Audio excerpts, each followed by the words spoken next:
everyone, welcome back. So in the near constant struggle to use up the sourdough starter discard or cast off, and on the victory of an amazing banana bread that I made last week, today I'm going to make a coffee cake with the starter. So in this bowl I have flour, and I added to it salt, baking soda, and cinnamon. Give that a stir, and now I'm going to put in some nutmeg, freshly grated nutmeg, because I think nutmeg and cinnamon just go together really well and would work excellent in this cake. Great, so give that another mix just to bring everything together, and now we'll move on to the butter, and the butter just goes in, and we'll give that a really quick cream with the hand blender. Once the butter's had that initial creaming, in goes sugar and cream those together completely.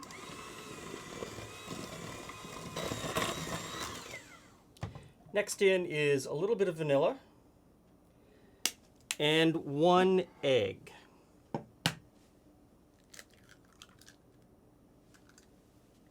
And just continue creaming that until it's fully combined.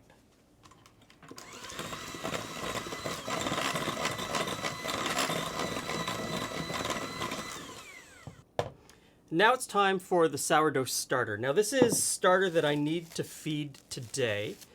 And instead of just throwing it away, like I probably would have done today because I'm not baking bread, I'm going to use it. Now, we put this into a cake. I'm giving it a stir first to homogenize it and make sure that I degas it a little bit. Putting this in the cake, not for the yeast. The yeast aren't going to give this any leavening. I'm putting it in the cake for the flavor. It's going in the place of sour cream or some other sort of sour acid component. So all of the flavors from the lactobacillus are really going to pump up the flavors in this cake. And it's going to go a long way to giving a really nice, soft texture to the cake. So we'll just beat that in.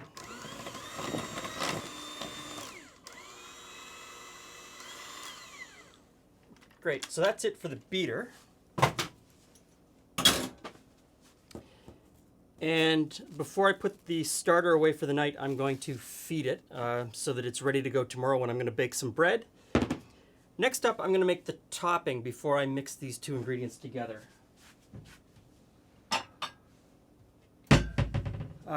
Just so that I'm ready to sprinkle it on as soon as the leavening agent starts to rise. So into this bowl goes brown sugar, flour, cinnamon, and some butter, and I'm just going to squish that together with a fork. Once I've got that to a nice consistency, set it aside, and I'll put the flour in a little bit at a time and just mix it in with a spatula. There you go. So into a 9x9 pan. This is a non-stick pan, but I still put a little bit of butter on the sides and the bottom, and a little piece of parchment paper as well, just to make sure that I can get it out. So, smooth that out. Smooth that out. Give your spatula a bit of a scrape to make sure that you get all the cake into the pan. And then sprinkle on the topping.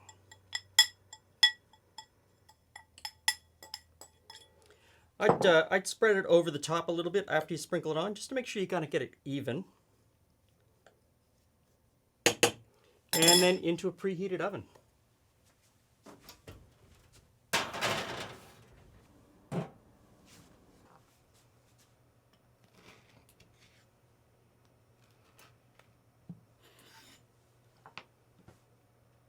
And let's give it a taste. That is really good. You got that tang from the sourdough starter, bringing in just that little bit in the bottom. And then the topping has sunk into the cake, and you've got like really nice caramely bits in the middle.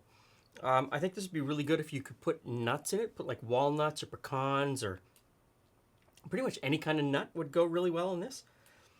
You could change up the spicing quite a bit.